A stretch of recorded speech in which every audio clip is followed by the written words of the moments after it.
Hello बच्चों। बेटा आज हम नया टॉपिक डिस्कस कर रहे हैं। वेक्टर में ही है रिलेटिव वेलोसिटी। बहुत ही इंटरेस्टिंग टॉपिक है आपका। डेली लाइफ में आप इसको फील कर सकते हो अच्छे से। तो रिलेटिव वेलोसिटी है क्या? आपको पता है, हमने जब काइनेमेटिक्स यूनिट स्टार्ट की थी तो हमने रेस्ट और मोशन की बात की थी। और फिर हमने कहा था कि कोई भी बॉडी एब्सोल्युटली रेस्ट में नहीं है, कोई भी बॉडी एब्सोल्युटली मोशन में नहीं है। These are relative terms. ठीक है बेटा। ऐसे ही बच्चों, किसी भी बॉडी की वेलोसिटी या स्पीड होती है कि आप किसी बॉडी को अगर मूव करते हुए देख रहे हो तो आप अपने रिस्पेक्ट में उसको देख रहे हो, ऑब्जर्व कर रहे हो। ठीक है। अगर आप खुद को रेस्ट में मानते हो तो अपने रिस्पेक्ट में फिर आप उसकी स्पीड बताते हो कि वो इतनी स्पीड से चल रही है, वो इस डायरेक्शन में इतनी स्पीड से मूव कर रही है। ठीक है। तो बेटा आज का टॉपिक हम स्टार्ट करते हैं। हमारा आज का टॉपिक है रिलेटिव वेलोसिटी। Relative velocity. आप देखते हैं जब हम कार, बस, ट्रेन में बैठे होते हैं तो हमें जो पेड़ है, ट्री है, वो पीछे जाते हुए दिखाई देते हैं। तो ये सब आप रिलेटिव वेलोसिटी से समझ सकते हो कि ऐसा हमें क्यों दिखाई देता है, ऐसा क्यों होता है। ठीक है। सबसे पहली बात, अगर मान लीजिए ये एक बॉडी है, ये एक पर्सन है, ये आपका आपने बताया कि ये दौड़ रहा है और इसकी स्पीड मान लीजिए है 10 मीटर पर सेकेंड। ठीक है। अब आप क्या कहोगे कि ये जिस सरफेस पर दौड़ रहा है वो सरफेस आपका ग्राउंड है, वो सरफेस आपका ग्राउंड है। और आप दूर कहीं खड़े होके इसको ऑब्जर्व कर रहे हो और आपने पाया कि ये बॉडी जो है 10 मीटर पर सेकेंड से चल रही है या दौड़ रही है, जो भी है। तो ग्राउंड जो है हमारा, हम ग्राउंड को किस में मान लेते हैं? अपने को रेस्ट में मान लेते हैं। तो ग्राउंड की वी क्या हो गई बेटा? 0। तो ग्राउंड के रिस्पेक्ट में इसकी स्पीड या इसकी वेलोसिटी जो है वो 10 मीटर पर सेकेंड है। तो बेटा यही कॉन्सेप्ट है। दो बॉडी, अगर आपकी टू बॉडीज मूव कर रही है, दोनों मूविंग बॉडी है, चल रही है, तब एक बॉडी के रिस्पेक्ट में अनदर बॉडी की स्पीड या वेलोसिटी बताना ही रिलेटिव वेलोसिटी होती है। ठीक है। तो हो सकता है वो दोनों मूव कर रही है, हो सकता है उनमें से एक रेस्ट में हो, ये भी हो सकता है। ठीक है बेटा। तो हम रिलेटिव वेलोसिटी को कैसे डिफाइन करेंगे? Velocity of A body with respect to B body, this is the relative velocity. अब आप यहाँ पर B के रिस्पेक्ट में A को देख रहे हैं कि वो कितनी तेज और कितनी धीरे चल रही है। जैसे एक एग्जांपल ले लीजिए, ये एक रोड है, इस रोड पर ये एक बॉडी है और इसी रोड पर ये दूसरी बॉडी है, ये A है और ये B है। A चल रही है 10 मीटर पर सेकेंड से और B चल रही है 5 मीटर पर सेकेंड से। तो इसका मतलब आपको ये लगेगा B बॉडी को कि B बॉडी से 5 मीटर पर सेकेंड की तेजी से A बॉडी आगे जा रही है, A बॉडी आगे जा रही है। इसका मतलब यही तो हुआ कि B खुद भी तो चल रही है, तो वो अपने रिस्पेक्ट में बताएगी कि उसके रिस्पेक्ट में A कितनी वेलोसिटी से जा रही है। ठीक है बेटा। फॉर्मूला इसका सिंपल है आपका, जो 1 डायमेंशन में जब आप डिस्कस करोगे, मैं प्रॉपर आपको डेरिवेशन कराऊंगी। तो 1D में जब हम बताएंगे तो velocity of A with respect to B, इसको हम ऐसे लिखेंगे बेटा। तो पढ़ेंगे कैसे? जो पहले लिखा है उसकी वेलोसिटी बता रहे हैं और जो बाद में लिखा है उसके रिस्पेक्ट में बता रहे हैं। और आएगा क्या? वेक्टर फॉर्म है। तो पहले वाली बॉडी की वेलोसिटी लिखेंगे, फिर माइनस करके दूसरी वाली बॉडी की वेलोसिटी लिखेंगे। ये फॉर्मूला आएगा आपका 1D के केस में। किस में आएगा बच्चों? 1D का केस में। और ये फॉर्मूला तब आएगा जब दोनों body moving in the same direction. तो वो किस में जाएगी? दोनों सेम डायरेक्शन में मूव कर रही होगी, तब आपका ये फॉर्मूला बनेगा। ठीक है। तो आप देखिए कैसे हम डिराइव करेंगे इसको। तो सबसे पहले हम मान लेंगे, आपको मान के चलना है कि मान लीजिए आपको पता है कि कोई भी रेफरेंस या ओरिजिन हमें लेके चलना होता है जब भी हम किसी बॉडी के मोशन की बात करते हैं। तो यहाँ पर मैं मान लेती हूँ कि ये मेरा ओरिजिन है और इससे यहाँ पर A बॉडी है और यहाँ पर B बॉडी है। ठीक है, स्टार्टिंग से। तो ये हो गया x1 फर्स्ट बॉडी का 0 टाइम पर, तो ब्रैकेट में मैंने टाइम लिख दिया बेटा। तो x1 हो गया यहाँ तक, this is the x1, okay.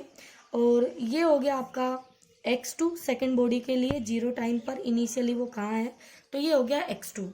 और बेटा ए बॉडी हमारी चल रही है, मैं यहाँ पर दिखा देती हूँ। ए बॉडी मूव कर रही है v1 से, और बी बॉडी भी मूव कर रही है v2 से, और दोनों आपकी v1 v2 चेंज नहीं हो रही है, यूनिफॉर्म ले रखी है हमने, तो v1 v2 चेंज नहीं करेंगे हम, ठीक है।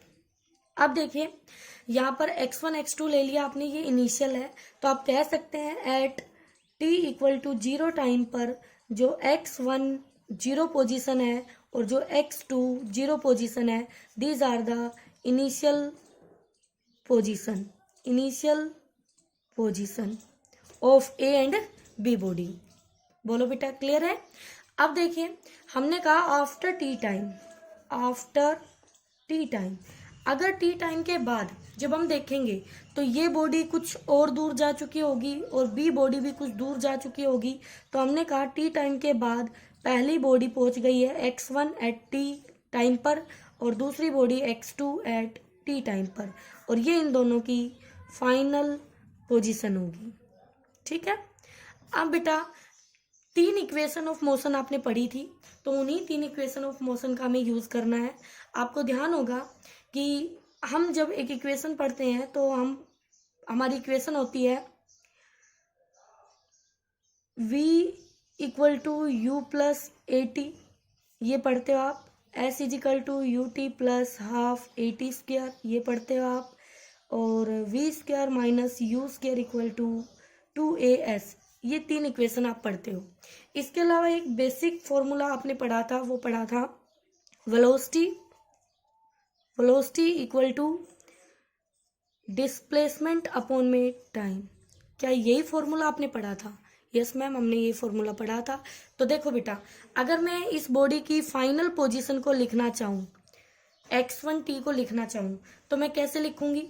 ऑलरेडी इतना तो वो इनिशियल ही उसकी पोजीशन थी और वो v1 स्पीड से या v1 वेलोसिटी से t टाइम के लिए चली, तो t टाइम में उसने कितना कवर कर लिया? v1t कर लिया। कितना कर लिया? v1t कर लिया। तो x1t जो होगा, क्या वो ओरिजिन से कंप्लीट दिखाएगा आपको? यस मैम, कंप्लीट दिखाएगा। तो बेटा जी, क्या हम इसको ऐसे लिखेंगे? देखिए अब ध्यान से, अब मैं इसको लिख सकती हूँ कि x1t हमारा इक्वल होगा x10 प्लस v1t। अगर किसी बच्चे को ये इक्वेशन नहीं लिखनी आई हो बेटा, तो वो मुझसे पूछ ले। मैं एक बार फिर से आपको बता देती हूँ। आप यहाँ थे, मैं एक बॉडी के लिए दिखाऊंगी अब सिर्फ। ये आपका ओरिजिन है और ये आपकी ए बॉडी थी और ये आपका x1 एट 0 टाइम पर था यहाँ पर।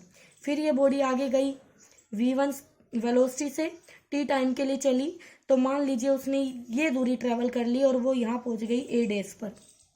कहाँ पहुँच गई? a डैश पर पहुँच गई। तो उसने ट्रेवल कर लिया v1t डिस्टेंस। तो टोटल डिस्टेंस उसका हम लिख रहे हैं x1t से, और ये x1t किसके बराबर होगा? ये होगा x10 प्लस v1t के बराबर होगा। तो बेटा जी देखिए, मैंने वही इक्वेशन आपको लिख के दिखाई है फर्स्ट बॉडी के लिए, ठीक है। तो इसी तरह आप सेकंड बॉडी के लिए लिख लेंगे x2t equal to x20 plus v2t, इसको 2 नाम दे देंगे हम, और 2 में से 1 को हम माइनस कर देंगे, सब्ट्रैक्ट कर देंगे, तो हमें मिलेगा x2t माइनस x1t। इसमें से ये घटाया बेटा, इक्वल लगाया, इसमें से ये घटाओ, x20 माइनस x10, और फिर इसकी बारी प्लस v2 माइनस v1, और बेटा मैं t कॉमन कर दिया है, तो मेरे पास ये इक्वेशन, ये रिजल्ट आ गई। इन दोनों को हम इधर ले आएंगे, तो देखना क्या लिखा मैंने, x2t, पहले सेकंड बॉडी वाले को एक साथ लिख दूंगी, x20 और इसको बड़ी ब्रैकेट में क्लोज, और फिर बेटा ये माइनस को हम बाहर कॉमन कर देंगे, तो x1t अंदर, और ये टर्म जब इधर आएगी तो ये प्लस की बनेगी, लेकिन बाहर माइनस लिया तो एक माइनस अंदर रह जाएगा, x10 ब्रैकेट क्लोज, और दूसरी तरफ रह गया v2 माइनस v1t। बोलो बच्चों, ये स्टेप आपको लिखना आया? आप बिल्कुल आराम से देख सकते हैं। इसको हमने इसके साथ लिख दिया और इसको हमने इसके साथ लिख दिया माइनस कॉमन करके। ठीक है, देखिए इन दोनों को मैं एक जैसे कलर से दिखा रही हूँ और इन दोनों को हमने एक साथ लिखा है। ओके बेटा, अब देखिए हम क्या करेंगे, ये हमारा डिस्प्लेसमेंट है, ये हमारा डिस्प्लेसमेंट है सेकंड बॉडी का, फिर माइनस ये हमारा डिस्प्लेसमेंट है फर्स्ट बॉडी का, और इक्वल टू में चल रहा है v2 माइनस v1, और यहाँ से ये टाइम है। तो क्या इसको मैं लिख सकती हूँ relative displacement of 2 with respect to 1 v2 minus v1 t। और फिर बेटा नेक्स्ट स्टेप में हम क्या करेंगे, इस t को यहाँ से हटा के डिवीजन में ले जाएंगे, तो ये आ गया हमारे पास। अब देखो डिस्प्लेसमेंट अपॉन में टाइम होता है वेलोसिटी, तो ये रिलेटिव डिस्प्लेसमेंट है, तो यहाँ पर क्या आ जाएगा, देयरफॉर हमारे पास आ जाएगा therefore relative velocity of 2 with respect to 1 equal to v2 minus v1। और बेटा जी इसको हम कैसे लिखेंगे, इसको हम लिखेंगे velocity of 2 with respect to 1 equal to v2 minus v1। और बेटा जी आपको ध्यान है स्टार्टिंग में आपने ये माना था कि ए बॉडी भी इधर जा रही है, बी बॉडी भी इधर जा रही है, मतलब 1 भी इधर जा रही है, ये 1 थी और ये 2 थी, दोनों सेम डायरेक्शन में जा रही है, तो इस डायरेक्शन को हमने पॉजिटिव लिया है, तो v1 भी पॉजिटिव है आपका, v2 भी पॉजिटिव है आपका बेटा। तो हम यहाँ पर दोनों की वैल्यू पुट करके निकाल सकते हैं सेकंड की फर्स्ट के रिस्पेक्ट में क्या रिलेटिव वेलोसिटी आएगी। तो ये फॉर्मूला बना किसके लिए है, ये बना है जब दो बॉडीज सेम डायरेक्शन में मूव करती है, ठीक है, स्ट्रेट लाइन में चलती है सेम डायरेक्शन में। ओके, तो ये फॉर्मूला आपका बनके तैयार हो गया। आप इसको वेक्टर फॉर्म में लिख के दिखा दीजिए, v21 vector equal to v2 minus v1। Okay बेटा, आप यहीं पर ऐसे भी लिख सकते हैं velocity of A body with respect to B equal to velocity of A minus velocity of B, और ये आपका दो बॉडी की रिलेटिव वेलोसिटी फाइंड आउट करने का तरीका है। ठीक है बेटा, तो इसको आप अच्छे से करें, क्योंकि आपको ये अच्छे से समझ आएगा तभी आप रिलेटिव वेलोसिटी इन 2D कर सकते हैं। तो ये हमने 1D में फाइंड आउट किया था। ठीक है, अब हम इसके कुछ ग्राफ डिस्कस कर रहे हैं, तो एक बार देख लीजिए। वो ग्राफ सिंपल है आपके, ये एक्सप्रेशन है पूरी 1D में रिलेटिव वेलोसिटी की, आपको कहीं भी दिक्कत नहीं होने वाली है बेटा।